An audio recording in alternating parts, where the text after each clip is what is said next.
जहाँ मैं रहता हूँ, मैं पुंछ में रहता हूँ, ठीक है, जहाँ मेरा घर है वहाँ पर हिंदू 1% है, वो सारे बिजनेस करते हैं।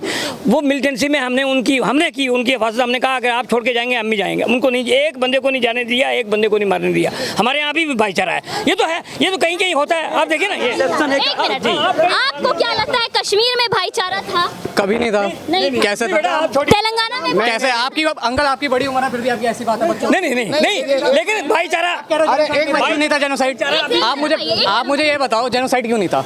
जेनोसाइड का डेफिनेशन क्या होता है? देखो जेनोसाइड तो हुआ आपकी मस्जिदों से ही मिलिटेंसी लाउड स्पीकर से बोला गया कि हिंदुओं को मारो, वो कुछ नहीं किया। उसके बाद पत्थर नहीं फेंकेंगे। मुझे मुस्लिम। क्या नाम हुआ सर आपका? मेरा दीपक खन्ना। कहाँ से हैं? दिल्ली से, पश्चिम बिहार से। सर इतनी बड़ी बात बोल के गए कि धर्म जो है दिखावा है, जाति सच्चाई है, क्या भारत में दिखावा नहीं है, धर्म के आधार पे इस देश का हुआ था, बंटवारा हुआ था, वो तो राजनीति के चक्कर में ये सब हो रहा है। तो धर्म दिखावा कैसे हो सकता है? जो जिसका धर्म है वो अपनाए अपने धर्म से, और अपने धर्म के जो संस्कार और जो सिखाया हुआ है वो बस फॉलो करें। बात धर्म की आती है तो कई जगहों पर हिंदू जेनोसाइड क्यों होता है सर? चाहे भारत की बात करें तो कश्मीर, तेलंगाना है, जहाँ पे है वो पाकिस्तान कह लो, बांग्लादेश कह लो, वो इस्लामिक सोच एक है बस। जो कश्मीर में तो हिंदू जेनोसाइड नहीं हुआ ना? नहीं हुआ ना, कश्मीरी पंडितों वो कश्मीरी पंडितों के साथ नहीं, जेनोसाइड नहीं कह सकते हैं आप आज। नहीं, जेनोसाइड नहीं होता है, उसे जेनोसाइड ही बोलते हैं। मतलब नहीं, मैं आपको सुनिए, आज कोई बात सुनिए मेरी बात। मेरा नाम इश्तियाक भट्टी, मैं सरकारी वकील हूँ। वकील होने से क्या हो गया? सुनिए मेरी बात। एकदम जेनोसाइड था। कैसे जेनोसाइड नहीं था? हुआ था कश्मीरी पंडितों का, एकदम हुआ। आप यंग लोग हो, मेरे बच्चे हैं आप, इसमें मैं ये कहता हूँ ना, आप वकील हैं, आपकी नजरों में क्यों जेनोसाइड? सच्ची बात यह है कि कश्मीरी पंडितों के साथ जो कुछ हुआ वो गलत हुआ, हम उसको कंडेम करते हैं। अपना घर कोई छोड़ के जो है ना, अपना घर, चाहे करोड़पति हो, चाहे सड़क पे मजदूरी करने वाला आदमी हो, अपना घर छोड़ के बड़ी तकलीफ होती है, वो उनके साथ बहुत गलत हुआ। वो जो बाहर के लोग आए थे ना, मिलिटेंट्स आए थे, उन्होंने उनके साथ जो उनको डराया धमकाया और वो निकल आए, ठीक है। लेकिन आप उसको, कोई भी आज हिंदू जो है ना वहाँ पर, सुनिए मेरी, जहाँ मैं रहता हूँ, मैं पुंछ में रहता हूँ, ठीक है, जहाँ मेरा घर है वहाँ पर हिंदू 1% है, वो सारे बिजनेस करते हैं। वो मिलिटेंसी में हमने की उनकी हिफाजत, हमने कहा अगर आप छोड़ के जाएंगे हम भी जाएंगे, उनको नहीं, एक बंदे को नहीं जाने दिया, एक बंदे को नहीं मारने दिया। हमारे यहाँ भी भाईचारा है, ये तो है, ये तो कहीं कहीं होता है, आप देखिए ना। ये आपको क्या लगता है कश्मीर में भाईचारा था? कभी नहीं था। नहीं कैसे था? तेलंगाना में कैसे? आपकी अंकल आपकी बड़ी उम्र है फिर भी आपकी ऐसी बात है बच्चों? नहीं, लेकिन भाईचारा। अरे एक भाई नहीं था जेनोसाइड। आप मुझे ये बताओ जेनोसाइड क्यों नहीं था?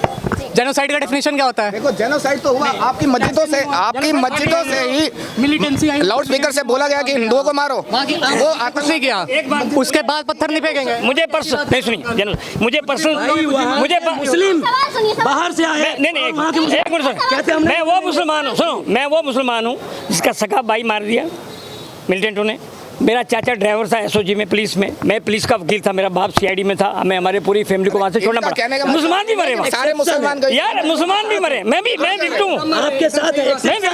सही बात है, हम आपके साथ झूठ नहीं बोल रहा हूँ। देखो भाई साहब, इनका कहने का मतलब ये नहीं है कि सारे मुसलमान गलत हैं, ये कहने का, इनका मैडम का पूछने का, हिंदुओं के साथ नरसंहार हुआ कि नहीं हुआ? जैसे बांग्लादेश में हो रहा है, वो बहुत गलत है। बांग्लादेश में जो हो रहा है वो भी उतने शहरी हैं जितने मुसलमान हैं, लेकिन वहाँ पर देखिए ना, अब अच्छे बुरे लोग समाज में हर जगह हैं। हाँ वही बात है। मेरा सुनिए, लेकिन 1% को पॉइंट आउट नहीं करते, 99%। हाँ, नहीं गलत, जो मैं यहाँ दिल्ली में खड़े होकर ये कह सकता हूँ, जो गलत है उसको गलत कहो, ठीक है। सर ये बोल रहे हैं, ये मतलब कि ये फिलिस्तीन पे बोलते हैं कि मतलब वहाँ मुसलमानों पे जुल्म हुआ, जब बांग्लादेश की बात आती है तो कुछ जो अच्छे लोग हैं बोलते हैं अच्छे लोग पाकिस्तान पे आएगा तो कुछ बोलते हैं। हमारा पाकिस्तान से कोई लेना देना नहीं है। सर सदन में कहा जाता है, सदन में जय फिलिस्तीन के नारे लगाए जाते हैं असदुद्दीन ओवैसी द्वारा, अंदर बिल्कुल, पर वही ओवैसी फिलिस्तीन का नाम लेना है ना, आपको अल्लाह अकबर कहना है। वो एक आइन का मंदिर है, वहाँ आपको सारे सब धर्मों के लोग जाते हैं, वहाँ ये बातें बिल्कुल गलत हैं। जो ओवैसी ने किया मैं उसको भी कंडेम करता हूँ, लेकिन वही ओवैसी बांग्लादेश में कुछ नहीं कहते हैं। अब बोलना चाहिए उसको, क्यों नहीं बोलते? यही तो राजनीति का शिकार है, जो हमारे देश में नैरेटिव सेट कर दिया जाता है, नेगेटिव, सब उसको फॉलो करने लग जाते हैं। एक मैडम जी, आप भी बच्चे सुन लें, पाकिस्तान बना था इस्लाम के देश, इस्लाम के नाम पर, ठीक है। वहाँ जमाते इस्लामी को 8 सीटें कभी नहीं मिली, इस्लाम के नाम पर देश जो बना। वहाँ जुल्फ़िकार अली भुट्टो जो विस्की पीता था उसको प्राइम मिनिस्टर बनाया। सरदर्दी हमारी थोड़ी है कि नहीं, घुमा के नहीं जानता, मैं पॉइंट पे बात करता हूँ। आप मानते हैं, आप युवा होने के नाते क्या मानते हैं? एक पसंद नहीं मिनट, करता भाई साहब। इसको नहीं करता पसंद। कम्युनलिज्म को कोई पसंद नहीं करता। कम्युनिज्म को कोई पसंद नहीं। देखो, आज के टाइम में पाकिस्तान में कम्युनलिज्म ही हो रहा है। वहाँ तो है, लेकिन हिंदुस्तान में हिंदुस्तान को हिंदुस्तान रहने दो, पाकिस्तान मत बनाओ ना इसको। आप ही बात कर रहे हो, हम क्या बात कर रहे हैं? नहीं सर, आप एक बात कहिए, आपने कहा कि हिंदुस्तान को हिंदुस्तान रहने दो, पाकिस्तान ना बनाओ। हिंदुस्तान को पाकिस्तान कौन बनाता है? कश्मीर में पंडितों को मारा जाता है, मारने वाले वो बनाते हैं हिंदुस्तान को पाकिस्तान। तेलंगाना में दंगे किए जाते हैं, केरला में लड़कियों के साथ लव जिहाद के केसेस आते हैं, तो वो जी बंगाल में कंडेम करेंगे सारे हम। जी बेटियों के साथ हुआ है, वो कौन से तरीन थे जिन्होंने किया है? जी। उनका कोई मजहब है? जी नहीं है, बिल्कुल नहीं। उनको तो चौराहे पे फांसी देनी चाहिए। बिल्कुल। बिल्कुल ऐसी अब कोई मुसलमान शराब पी के या जुआ खेल के या कोई दंगा करता तो मुझे उसकी सपोर्ट करनी चाहिए। वो मुसलमान है, क्यों करनी चाहिए सपोर्ट? नहीं, क्यों करनी चाहिए सपोर्ट? मेरा नाम इश्तियाक भट्टी है। जो लोग करते हैं उन्हें क्या कहना चाहिए? जो लोग करते हैं मेरी नौजवानों से भी ये अपील है कि आप नेहरू को गाली मत दो, इंदिरा गांधी को गाली मत दो, अपने पिछलों को बड़ों को गाली मत दो जिन्होंने हमें आज़ादी दिलाई है। वोट नहीं देना मत दे दो, पसंद नहीं करते मत दे दो। इन्होंने एक बात बोली, इन्होंने एक हाल हो रहा है ये नेहरू जी के चक्कर में तो हाल हुआ है ना। एक सेकंड, इन्होंने एक बात बोली, एक सेकंड, इन्होंने ये बात बोली कि क्या नाम है, इस देश में कम मुसलमानों पे जो हो रहा है या नाम से पहचाना नहीं जाना चाहिए। सीए एनआरसी होता है तो बिरयानी खाने के लिए सड़कों पे लाइन लग जाता है, ठीक है, पर जब आतंकवादी या कोई पत्थरबाजी करता है तो उसका विरोध करने के लिए किसी भी तरीके का वो नहीं होता। गाजा में अदा और विदा करने लगते हैं, आजा में गदा विदा करने लगते हैं, ठीक है, पर बांग्लादेश में जब वहाँ पर हिंदुओं पे